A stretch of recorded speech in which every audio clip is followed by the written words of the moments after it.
ahora exactamente, pero que te haya quedado marcada a fuego. Por ejemplo, me preguntas esto y se me viene a la mente un poema de Mercedes Roffé que dice: el dolor se irá, tú quedarás contigo, la memoria del hueco te seguirá donde vayas. Siento que hay como citas que dan vueltas siempre por distintas razones y aprecio eso, porque también, digamos, estas impresiones inconscientes o inconscientes están como vinculadas a tiempos específicos de mi vida, ¿no? Donde estas frases tuvieron algún sentido y eso me gusta mucho.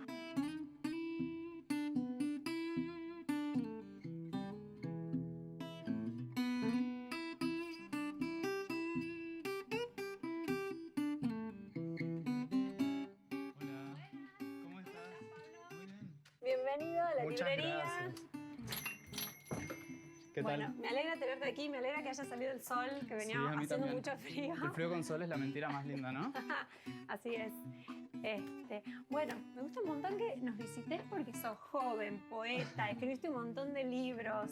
Así que para romper el hielo, ya quiero preguntarte cómo abordamos la poesía, la lectura de poesía.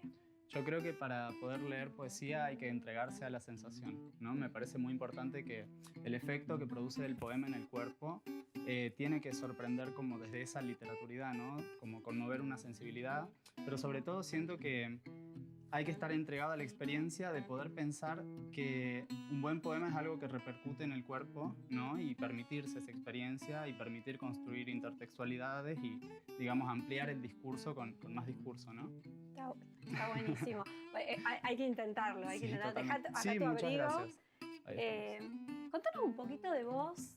Hay algo que a mí me sorprende, es que siendo tan joven, porque vos tenés 25, 24. 24, re joven, hayas escrito tanto, te hayan traducido.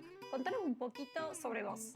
Bueno, yo empecé a escribir hace mucho tiempo. Mi primer libro lo escribía entre los 13 y los 14 años. Se publicó en México. A partir de ahí empecé a tener como una especie de bloqueo o relación rara con la literatura, pero nunca dejé de producir.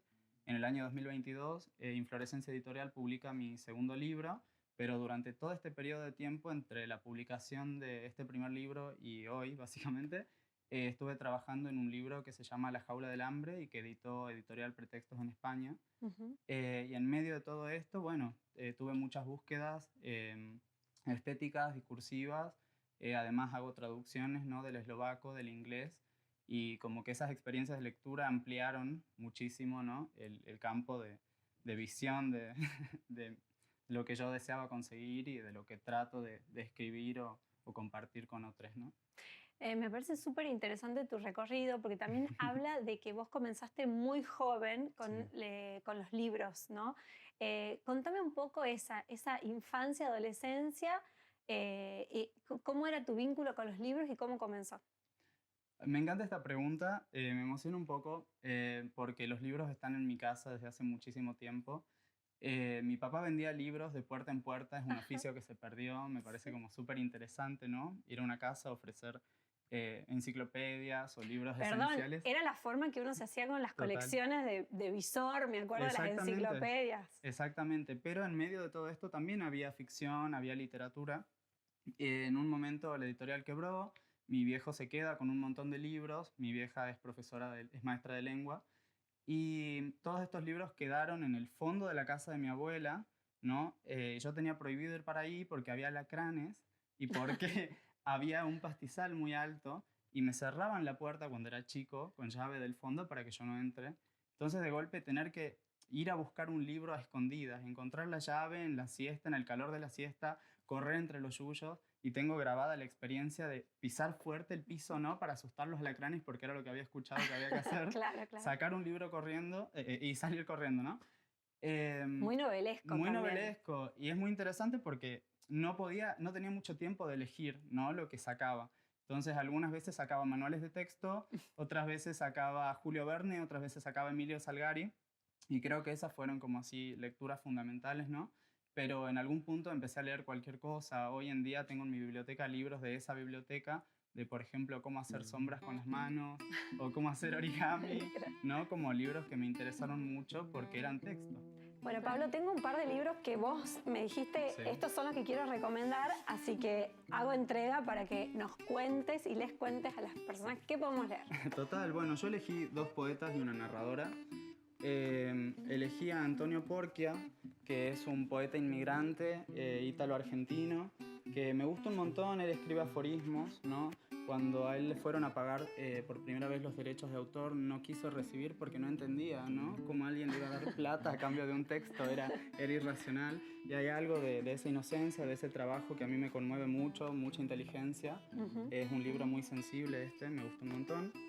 Elegí Los poemas de amor de Idea Vilariño, que es una de mis lecturas de descanso, ¿no? De placer. Ajá. Son poemas que a mí me resultan fáciles, muy emocionantes, y creo que es importante empezar a leer a Idea en otra clave desapegada, ¿no? De cierto discurso romantizador de la tragedia, para empezar a apreciar estos poemas desde otros lugares más sensibles, más inteligentes también.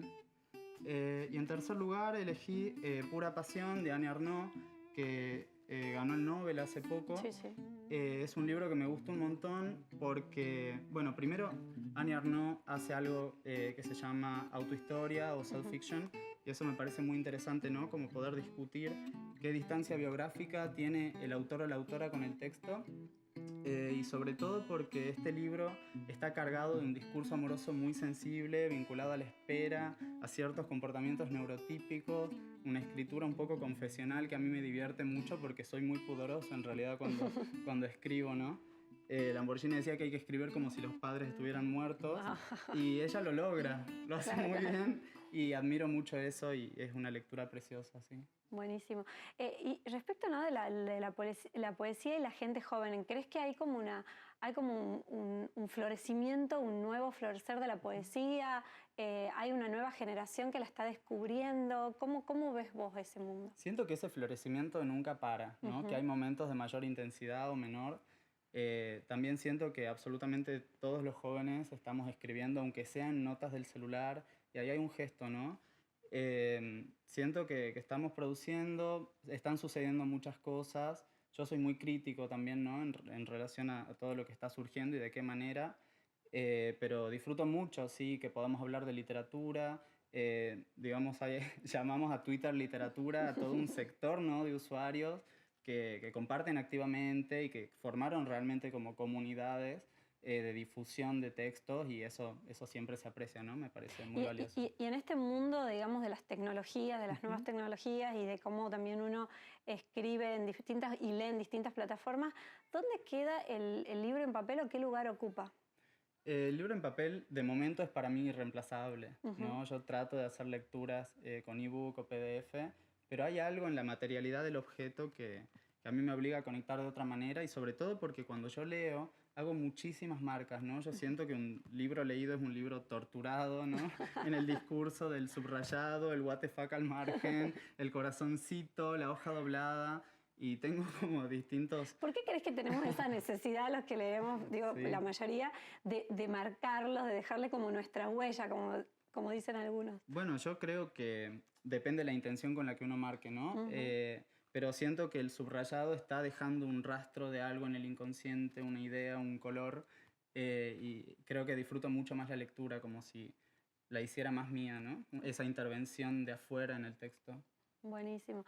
Bueno, en esta parte de la entrevista siempre jugamos un poco con la fantasía Bien, hermoso. y tratar de irnos un poquito así a otro plano. Y me gusta preguntarles si tuvieras la posibilidad de que vuelva a la vida algún escritor o escritora que hayas amado o que ames. ¿A quién sería? Lorca, sería mi novio. Así, directamente. Sí. Sí, Lorca, ¿Por qué? definitivamente. ¿Por qué él? Hay algo, hay una sensibilidad que me conmueve, hay una inteligencia, hay una visión de las cosas, pero sobre todo hay una vivacidad, una irreverencia, ¿no? Un amor por la tierra, un desapego de la tierra, hay una tradición, pero hay una ruptura como más moderna también. Entonces siento que Lorca está como conjugando un montón de cosas que me interesan, y sobre todo pienso que Lorca es como una de las primeras lecturas de muchísima gente, ¿no? Mucha gente va a Lorca a enamorarse de la literatura, y eso me parece fantástico, y es lo que me pasó a mí con la poesía también. Entonces, nada, me gustaría conversar. Bien. Bueno, y después de todo lo leído, te hago otra pregunta. Si tuvieras que decir, este libro me hubiese gustado escribir a mí, sí, qué buen libro, qué lindo es ser el autor o la autora de este libro, ¿cuál sería? Yo soy muy envidioso, ¿no? A mí me gusta decir que los libros que disfruto son los libros que envidio y son los libros que me interesa discutir y conversar. Pienso en El Altazor de Huidobro, pienso en los textos del Yo de Cristina Rivera Garza, pienso en, sí, Poeta en Nueva York de Lorca. Está bueno. ¿Te acordás alguna frase, alguna cita de algún libro, aunque no sea exactamente, pero que te haya quedado marcada a fuego y digas, esta frase siempre vuelve o no pierde vigencia? ¿Cuál es? Me vuelven un montón de frases, no siento que ninguna tenga más importancia que la otra porque me divierten por distintas razones, ¿no? Por ejemplo, me preguntas esto y se me viene a la mente un poema de Mercedes Roffé que dice: el dolor se irá, tú quedarás contigo, la memoria del hueco te seguirá donde vayas. Pero también pienso en María Negroni, que escribe en Arte y Fuga, digamos que el fracaso lo hace cantar, que en la escritura esquiva del humano, o Pizarnik en los textos de humor que dice soy hombre de mucho cogollo pero no me las doy de gallo, ¿no? Siento que hay como citas que dan vueltas siempre por distintas razones y aprecio eso, porque también, digamos, estas impresiones inconscientes o inconscientes están como vinculadas a tiempos específicos de mi vida, ¿no? Donde estas frases tuvieron algún sentido y eso me gusta mucho. Buenísimo. Bueno, ¿te gusta tomar café, Me encanta, Pablo? sí. Bueno, entonces hagamos un mini corte y tomemos un café y sigamos charlando de Hermoso, libros. por favor. Dale. Pablo, hay algo que me llama muchísimo la atención. ¿Cómo Muchas es que se gracias. traduce del eslovaco al español? ¿Cómo llegaste a eso? Sí. Es un poco loco. Alguna vez escuché a Clara Janés hablar de su amor con Vladimir Holan, un poeta checo, y ella cuenta que ese amor fue lo que hizo que ella tenga ganas de aprender ese idioma, ¿no? Entonces hubo algo ahí del discurso amoroso que me conmovió un montón. Cuando me fui de intercambio, yo quería irme a República Checa, pero terminé en Eslovaquia. De cualquier forma, el checo y el eslovaco son idiomas muy similares, ¿no? Y me daba cuenta de dos cosas. Primero, que era una poesía muy poco traducida, ¿no?, al español, de muy difícil acceso, pero además que es una lengua profundamente triste. O sea, están terriblemente tristes y eso me pareció como muy divertido al comienzo y empecé como a obsesionarme también porque la lengua tiene como una estructura completamente distinta al español, existen casos, declinaciones. Sí. Y digamos, los usos gramaticales de las palabras a mí me gustaron un montón, ¿no? Que una palabra pueda modificarse al punto de tener esa función específica, a mí me gustó un montón. Y bueno, empecé a traducir a Vladimir Holan, a Jaroslav Seifert, a Milan Rufus, Mila Jaugova, que además son autores que, digamos, vivieron la conformación y la ruptura de sus naciones, y hay algo ahí que es interesantísimo, esa idea de espacio en crisis absoluta, ¿no? Todo el tiempo, en todas las épocas, que los obliga a una crudeza, una sensibilidad que a mí me conmueve un montón. Qué lindo, bueno, me dieron muchísimas ganas de leer. Sí, te voy a traer, te va a encantar. Además, bueno, lo publican a través de la editorial que vos tenés. Todavía no, estamos en eso. Estoy tratando, a mí me pasa que siento que las traducciones no pueden acabarse, ¿no? Al ser como equivalencias imposibles, esos dos idiomas, cualquier idioma. Sí. Siempre quiero trabajarlo más y más y más y más. Nunca se termina. Y hay algo ahí de que me tengo que poner un deadline para poder...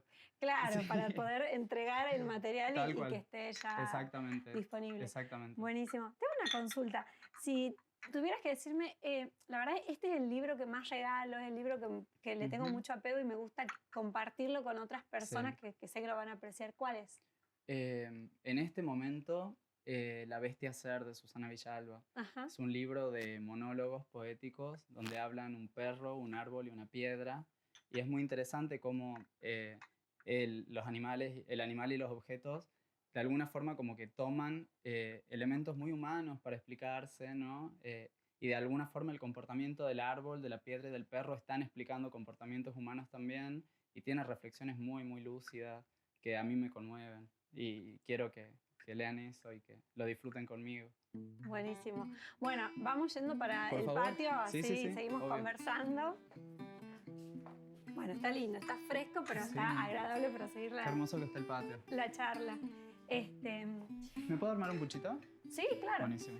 ¿Cómo contagiamos el amor por los libros, Pablo? ¿Qué Ay, tarea? qué pregunta. Es una pregunta muy compleja. Es una pregunta muy difícil. Creo que la literatura debe ser un espacio de identificación.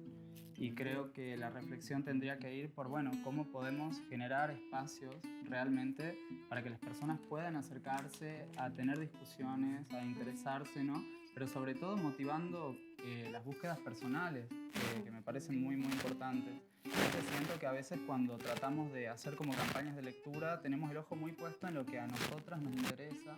¿No? A mí me pasó muchas veces en talleres de dar autores que a mí me parecen magníficos y tratar de forzar ahí un sentido y un significado. Y me parece que en realidad la respuesta está en, bueno, pluralicemos las búsquedas, veamos qué es lo que nos está interesando y partamos de ahí. Ajá, perfecto. Siempre hay me gusta que completen esta frase, ¿no? Los libros son al lector lo que... El deseo es a la búsqueda. Ujú. Buenísimo. ¿Hay alguna, ya yéndote para el lado, digamos, de la comparación esa odiosa que a veces hacemos entre los libros y la película? Pero ¿te acordás así de alguna adaptación de algún libro que hayas dicho, wow, esta película está bien adaptada, o al revés, no me gustó para nada? Por lo general no veo películas que trabajen libros, porque entiendo que la representación es imposible. Yo soy un lector muy enamorado del texto y me desilusiono muy fácil, ¿no? En la pantalla, pero porque entiendo que el cine está exigiendo otros recursos y está exigiendo un ordenamiento de esa narrativa, ¿no? A la que yo no estoy dispuesto a ceder porque me enamoré del texto. Pero se me viene a la cabeza quizá las primeras temporadas de Game of Thrones. Ajá. Estaban muy bien. Estaban bien, Sí. estaban buenas. Eso está buenísimo. Bueno, y ya como para ir terminando, ¿crees que hubo algún momento, alguna época en la historia de la humanidad que haya sido muy bueno para ser escritor?